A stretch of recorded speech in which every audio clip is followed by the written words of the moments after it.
Olá, meus irmãos, graça e paz. Estou aqui mais uma vez para gravar mais um tema da nossa série do Apocalipse, Revelação, né? Seminário Revelação. E nós iremos estudar o tema, a profecia que revela a hora do juízo. Nós estudamos no tema passado, né? A lição 14, essa aqui é a lição 15. Nós estudamos na lição 14, chegou a hora do seu juízo. Então, essa aqui é a lição 15, tá? A lição 15, deixa eu ver se foca aqui. A lição 15. Nossa, que coisa, né? Agora sim. Que o tema é a profecia que revela a hora do juízo, tá bom? E essa profecia, ela tem por fim nos fazer compreender que a partir de 1844 se realizaria o juízo investigativo. Segundo, compreender que a profecia assinala o grupo de crentes que surgiria do desapontamento, como o remanescente fiel do tempo do fim, tá? Então, nós iremos, através desse estudo de hoje, chegar a essa conclusão, né? Primeiro, como é que a gente chega à conclusão de que o juízo investigativo, a primeira fase do juízo, que é o juízo no estudo passado, se você não viu o estudo passado, dá uma conferida lá, tá bom? Tema 14. Lá nós estudamos que o juízo, ele tem 3 fases, tá? A primeira fase é chamada juízo investigativo, a segunda fase é chamada juízo de comprovação ou comprobatório, e a terceira fase é chamada de juízo executivo ou judicativo, né? Na verdade, é juízo executivo mesmo, né? Que é mais conhecido como juízo executivo. São 3 fases do juízo. E nós estamos já vivendo a primeira fase do juízo, que começou, segundo as profecias bíblicas, no ano de 1844, tá bom? E nós vamos nos basear no nosso estudo de hoje em Daniel 8,14. Mas antes nós vamos fazer uma breve oração para que a gente possa ler a palavra de Deus, tá bom? Convido você a se inscrever, a compartilhar esse estudo para a honra e para a glória de Deus, para que mais pessoas possam visualizar e aprender um pouco mais sobre as profecias do Apocalipse, as profecias de Daniel, que tem muito a ver com nossos dias hoje. Por que é importante estudar profecia? Porque a profecia, ela aponta para o futuro. Muitas coisas ficaram no passado? Muitas coisas já se cumpriram. Mas muitas coisas ainda estão acontecendo em nossos dias e ainda irão acontecer. Por isso que é importante estudar a profecia, tá? E a Bíblia diz, não havendo profecia, o povo se corrompe. Está lá em Provérbios. Oremos, querido e eterno Deus, iremos estudar um tema bastante delicado, muito importante e muito prazeroso de estudar, Senhor. Que teu Espírito Santo venha aclarar o meu entendimento, o entendimento desse meu ouvinte e nos dar discernimento para compreender, para aceitar e para viver a tua palavra. Em nome de Jesus, amém.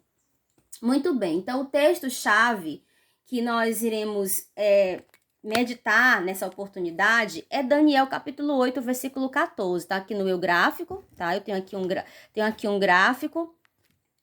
E aqui diz em Daniel 8,14 o seguinte. Deixa eu ler aqui com vocês o texto. Daniel capítulo 8, versículo 14. Aqui diz assim. Tá um pouco escuro, né? Mas diz assim, ó. Ele me disse, até 2.300 tardes e manhãs, e o santuário será o quê? Será purificado, né? O anjo chegou para Daniel e disse para ele, olha, Daniel, até 2.300 tardes e manhãs, e o santuário será purificado. O que significa isso? Essas 2.300 tardes e manhãs, o que significa? São dias literais, são dias simbólicos? Segundo a profecia, gente, nós sabemos que, de acordo com Números, capítulo 14, verso 34, Ezequiel 4, verso 7, um dia em profecia equivale a um ano. Então, segundo, como Daniel é um livro profético, 90% não se entende como se lê, assim como Apocalipse também, nós cremos que Daniel 8,14 é um texto simbólico, é um texto profético. E essas 2.300 tardes e manhãs equivale a 2.300 anos, tá? E quando que começou esses 2.300 anos? Vamos ler Daniel 9, verso 25? Olha o que diz aqui, ó. Daniel, capítulo 9, verso 25. Sabe e entende, desde a saída da ordem para restaurar e para edificar Jerusalém até ao ungido, ao príncipe, 7 semanas e 62 semanas. As praças e as circunvalações se reedificarão, mas em tempos angustiosos. Então, a profecia das 2.300 tardes e manhãs, ela é dividida, tá bom, gente? Ela tem, assim, as suas divisões, suas partes, tá? Mas ela começa desde a saída da ordem para restaurar e para edificar Jerusalém. E quando que se deu? Quando que se deu essa saída? Quando que se deu esse momento aí da edificação da cidade de Jerusalém, dos muros de Jerusalém? Se deu no ano 457. De acordo com Esdras, capítulo 7, né? Lá deixa documentado que o decreto de Artaxerxes foi no ano de 457. Então, o início da profecia das 2.300 tardes e manhãs se dá no ano de 457. Aí, Daniel continua dizendo aqui, no versículo 24, né? Ele diz assim, ó, 70 semanas, olha o que diz aqui no verso 24, 70 semanas estão determinadas. No original, essa palavra determinada, ela é, na verdade, cortadas ou separadas. Então, o texto original deveria ser lido assim, ó, 70 semanas estão cortadas ou separadas, né, sobre o teu povo e sobre a tua santa cidade, para fazer cessar a transgressão, para dar fim aos pecados, para expiar a iniquidade, para trazer a justiça eterna, para selar a visão e a profecia, para ungir o santo dos santos. Então, aqui no verso 24 do capítulo 9 de Daniel, é dito que 70 semanas foram determinadas para o povo de Deus. 70 semanas, de 457 até aqui, ó. 70 semanas, levando, de acordo com a questão ali de dia-ano, né, profético, que um dia equivale a um ano, segundo Números e Ezequiel, 70 semanas equivale a 490 anos, porque uma semana literal tem quantos dias, gente? 7 dias, não é verdade? Então, uma semana profética são 7 anos, né? E aqui a gente vê que foi dado 7 semanas para reconstruir os muros, que foram 49 anos, que foi até o ano 408. Nesse ano 408 foi restaurada Jerusalém, os muros de Jerusalém, né, ali as praças foram reconstruídos, né? E aí, de 408 até o ano 27, que foi o ano do batismo de Jesus, se dá quantas semanas? 62 semanas, tá? Foram depois dessas primeiras semanas aqui, que foram 7 semanas, não vamos confundir, ó. De 457 a 408 são 7 semanas. Esse período Bianchi foi a reconstrução, a restauração de Jerusalém, dos muros, das praças, né? Como está aqui no capítulo 9 de Daniel, versículos 23, 24 em diante. Você precisa ler esses textos, tá bom? Então, de 408 até o ano 27, nós temos 62 semanas, que são 434 anos, tá, queridos?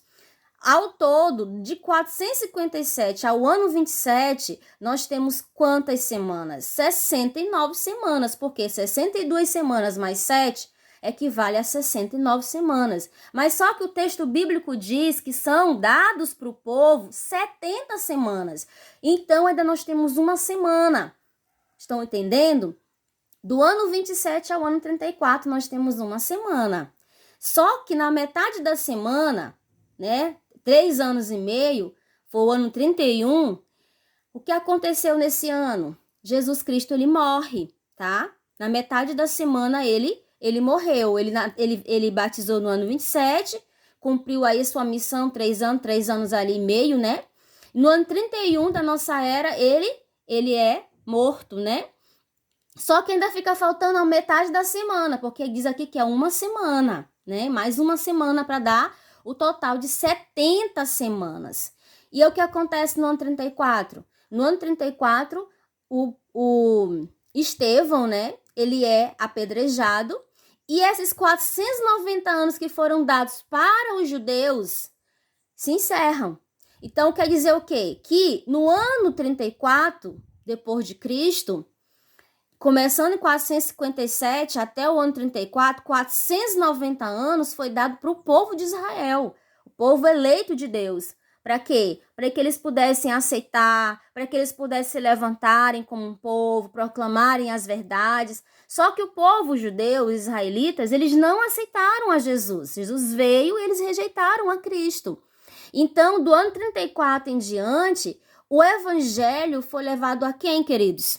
Aos gentios, né? O povo de Israel deixou de ser o povo eleito de Deus como nação, foram rejeitados como nação, mas eles continuam, né, sendo aceitos como pessoa, como indivíduo, mas como nação eles foram rejeitados.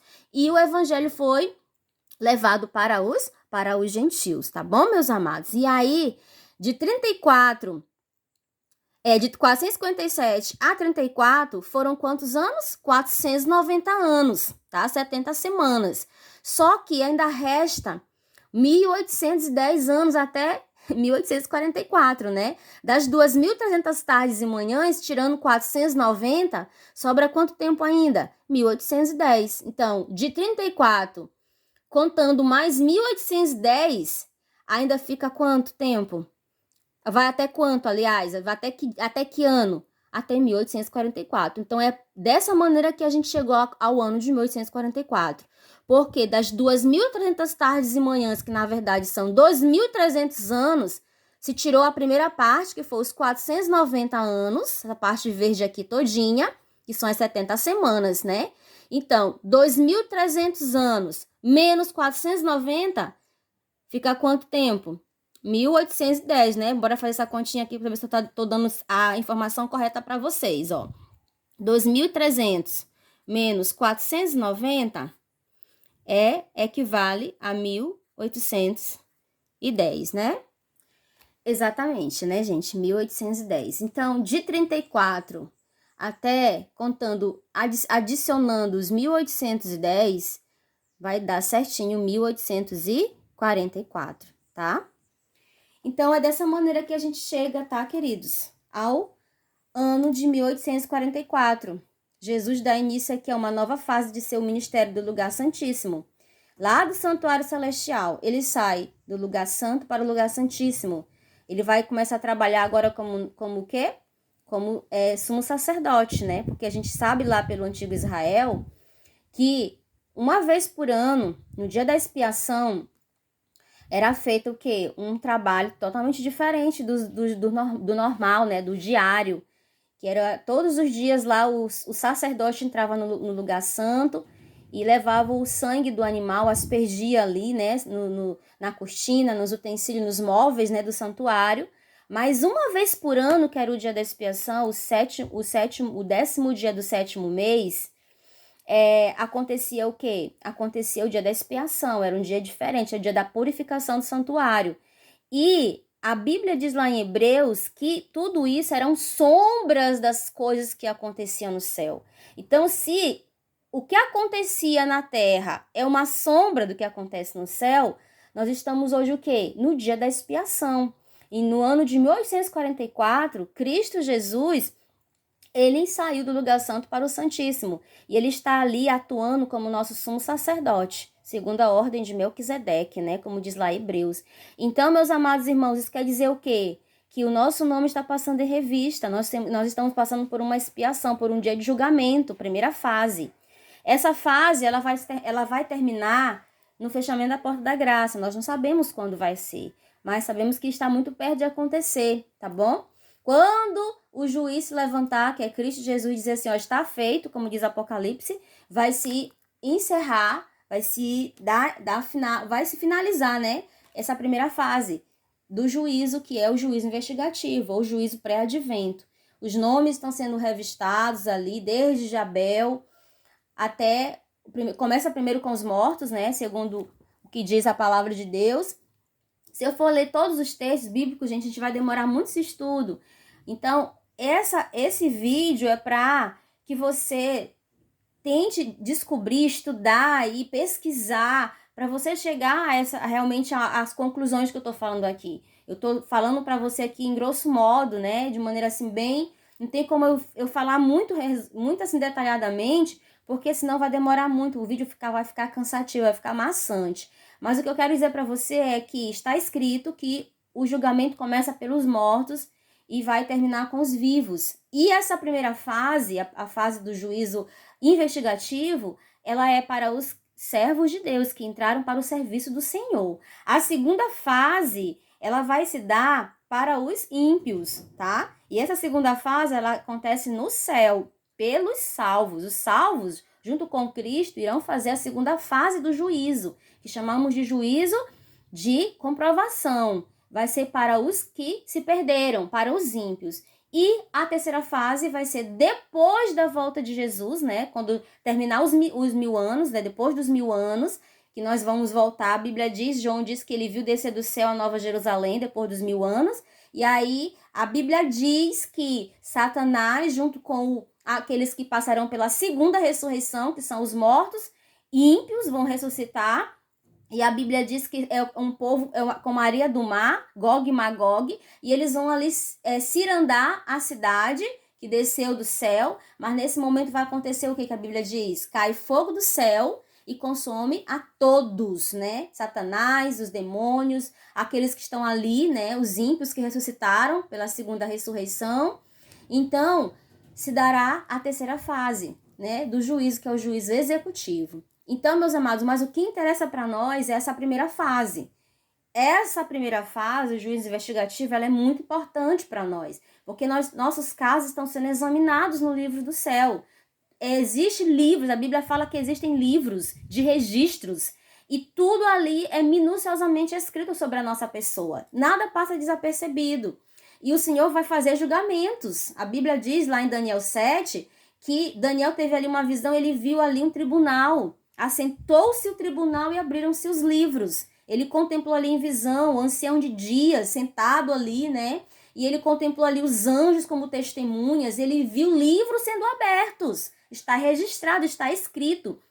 E nós, desde o ano de 1844, nós estamos ali, queridos, ou talvez nosso nome ainda não passou em revista, mas não vai demorar, nós não sabemos quando, se ainda vai demorar ou se não vai demorar, por isso que precisamos nos preparar. E essa profecia aqui, toda essa profecia, ela nos leva a um estado de preparo, porque nós não sabemos quando vai acontecer essas coisas. Nós sabemos que já começou o juízo, que brevemente nosso nome pode passar em revista, e se nós não estivermos com nossos pecados cancelados, arrependidos, confessados, nós seremos condenados. E essa não é a vontade do Senhor para nós, né? Então, que nós venhamos realmente estudar esses assuntos, levarmos a sério realmente esses assuntos e nos preparar, porque o juízo já começou desde 1844, né? A primeira fase. E que nós possamos, quando chegar o nosso nome, for ali revisto, né? Os anais ali, os dossiês, os livros escritos, forem abertos sobre cada um de nós, sobre a nossa pessoa, nós possamos sermos absolvidos pela graça e pelo sangue de Cristo Jesus. Que o Senhor venha nos abençoar poderosamente, que nós possamos ter compreendido um pouquinho a esse tema e vamos cavar, vamos buscar, vamos realmente pesquisar esses assuntos, esses estudos, meus amados. Eles são todos baseados na palavra de Deus, não está escrito, tá bom? Textos foram lidos aqui, outros não foram por conta do tempo, mas se você tiver alguma dúvida, me procure, escreva aí o comentário, deixe o seu contato, eu entro em contato com você para a gente estar estudando a Bíblia juntos, tá bom? Em nome de Jesus, que o Senhor venha nos abençoar. Oremos, Pai, obrigada por esses momentos aqui estudando a Tua palavra. Tão bom, Senhor, como é bom estudar a palavra do Senhor, como é bom nos alimentarmos desse livro tão maravilhoso. Obrigada, Senhor, obrigada pela essa oportunidade, e que o meu irmão que me ouve, esse meu irmão, essa minha irmã que me ouve, venha aceitar essa palavra, venha estudar, venha pesquisar, venha orar, para que tu venhas manifestar a tua vontade na vida deles, Assim como o Senhor também, eu espero que o Senhor revele na minha vida e da minha família. Com perdão dos meus pecados, nos aceite no amado Jesus, é que te pedimos e te agradecemos, no nome precioso dele, Cristo Jesus, nosso Senhor. Amém. Louvado seja o nome do Senhor.